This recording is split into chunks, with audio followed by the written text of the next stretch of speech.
Good morning. President Trump is in Saudi Arabia today, where he's being feted as a returning hero, one who really appreciates the kingdom.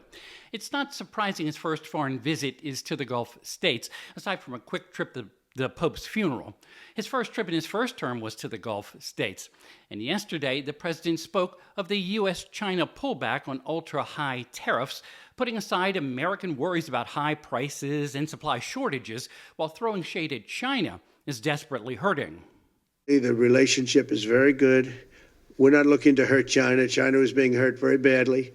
They were closing up factories. They were having a lot of unrest.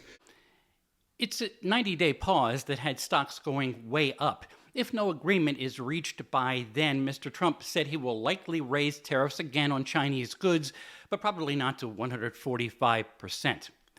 The president will be in Qatar tomorrow. That country's royal family, there is no opposition, is offering up a Flying Palace 747 plane for Trump to use as Air Force One down the road, and he wants it.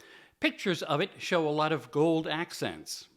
If we can get a 747 as a contribution to our Defense Department to use during a couple of years while they're building the other ones, I think that was a very nice gesture. Now, I could be a stupid person and say, oh, no, we don't want a free plane. We give free things out. We'll take one, too.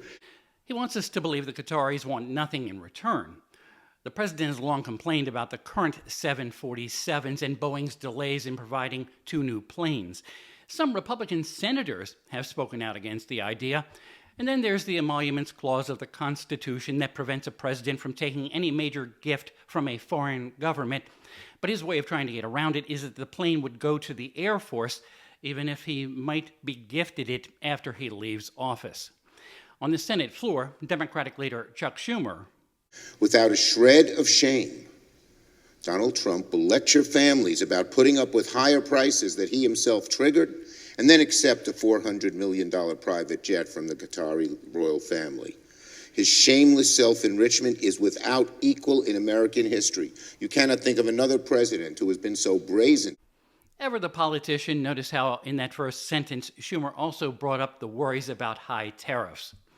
Up on the Hill, House Republicans are starting to put together debate and committee votes on the one big beautiful bill for the Trump agenda.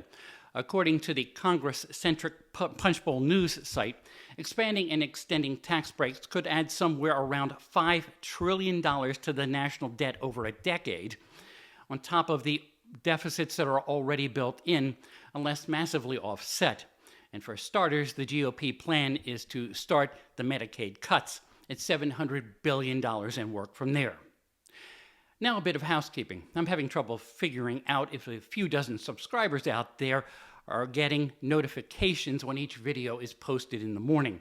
So if any of you subscribers have also accepted notifications, that little bell icon on the YouTube apps, and are getting notifications, please let me know in the comments section. I do not think that's happening, but it also depends on whether notifications are accepted.